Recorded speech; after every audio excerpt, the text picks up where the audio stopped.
Education Act profiles of learning are totally consistent with the One World Government recommendations of the 1990 UN Declaration.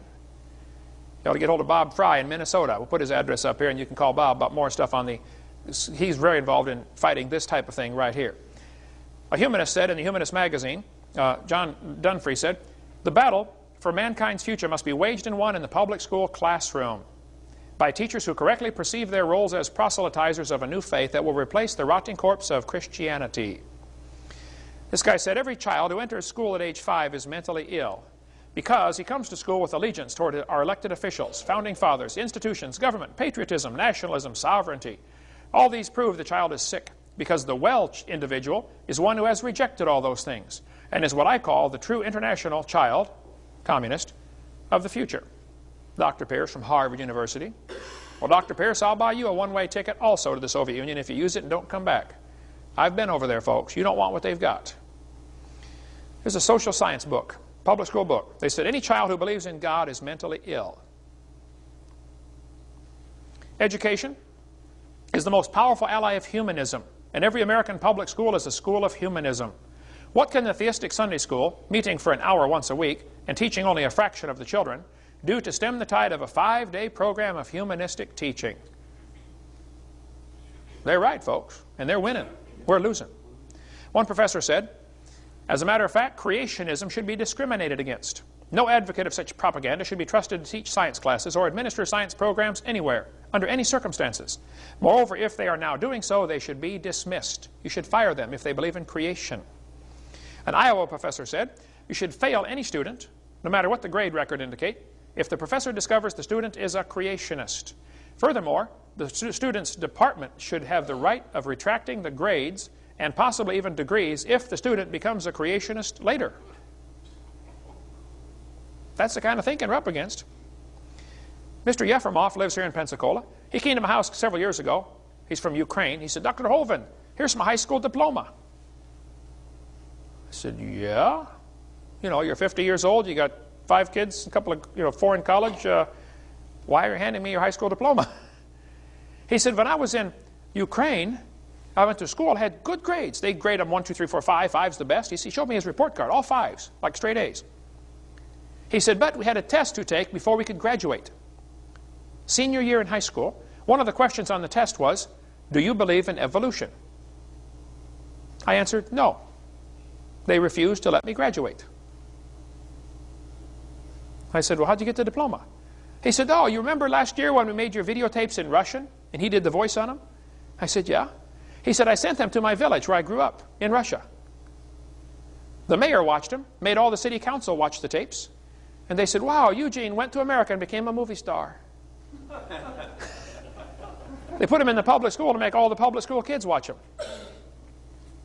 The kid who was there, the guy who refused to let him get his diploma 35 years ago, had now become a city councilman. And the mayor said, "Oh, go ahead and send him his diploma." "Okay, yes, sir." He said, "I just got my diploma in the mail. What do you think, Brother Hovind?" I said, "Wow." What a story. See, the humanists have decided years ago they're going to use the education system to spread their evolution and humanism, because that way we pay for it.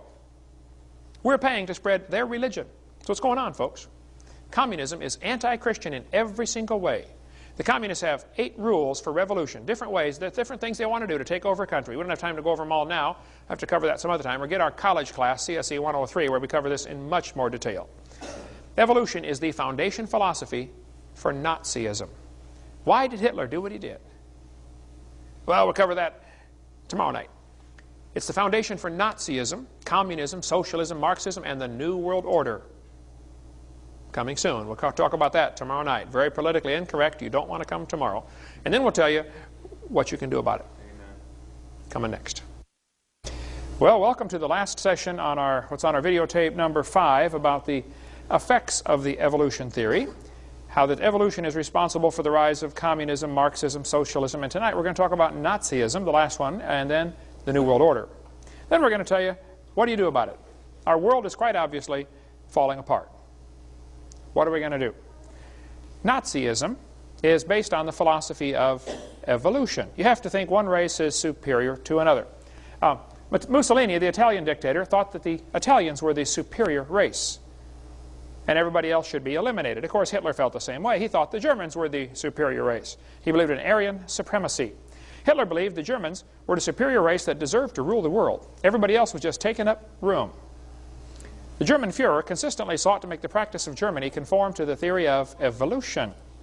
This fellow said a direct line runs from Darwin through the father of eugenics movement, Darwin's cousin Francis Galton, to the extermination camps of Nazi Europe. Exactly right. In Hitler's book, Mein Kampf, you can read his racist philosophy. It just kind of oozes off every page. Adolf Hitler's mind was captivated by evolutionary thinking, probably since he was a boy. Evolutionary ideas lie at the basis of all that is worst in Mein Kampf and in his speeches.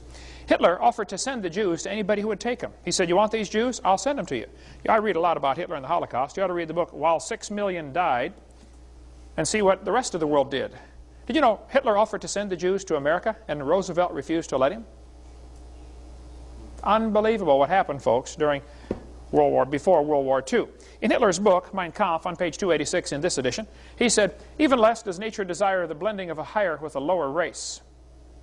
Who's a higher and a lower race, Adolf? Hitler kept talking about the Aryan blood and lower peoples. Well, who's an Aryan anyway? Well, I found Hitler's hit list.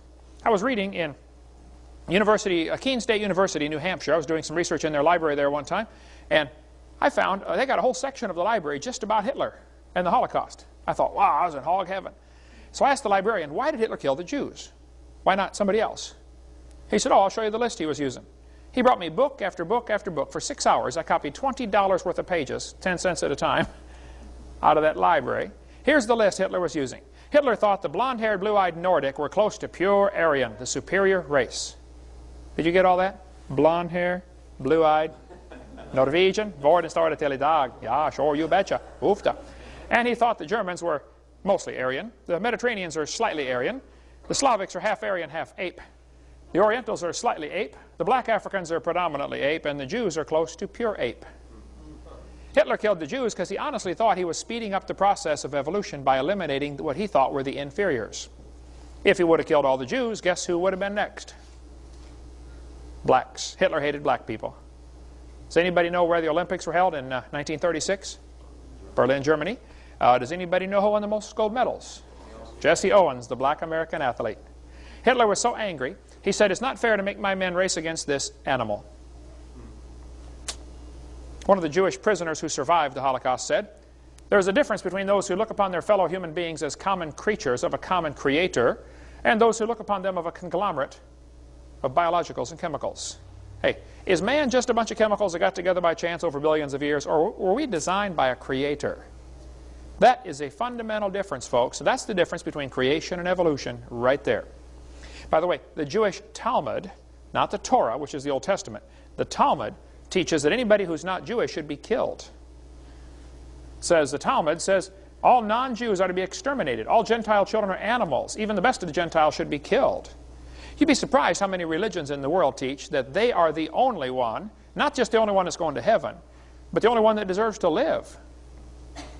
You ought to read what the Muslims teach. You know, official Muslim doctrine is, according to Islam, you can read about the Prophet, a great little book here if you want to read about how the start of the Muslim church, or about who is this Allah. Anyway, these are books we offer in our ministry. You can get these through our bookstore downtown here.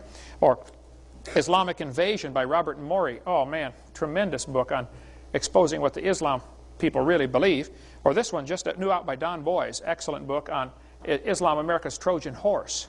Did you know the Torah, I mean not the Torah, the Quran clearly teaches if a person will not convert, they have to be executed. Here's the Quran in Surah 489. Allah commands that any person who leaves Islam or encourages others to do so should be seized and slain. Allah told Muhammad that all those who opposed his message should be killed, or they should be nailed to a tree, or their hands and legs should be cut off. You cannot be a good Muslim without being a revolutionary. You have to hate everybody that isn't Muslim. I feel sorry for the folks that are duped by that silly idea. They need the gospel. We need to try to get it to them. Okay? Maybe God's brought a bunch of them to America so we can win them to the Lord. But what Hitler did with his concentration camps and killing the Jews, I don't think it's possible to understand what Hitler did and why he did it until you see how evolution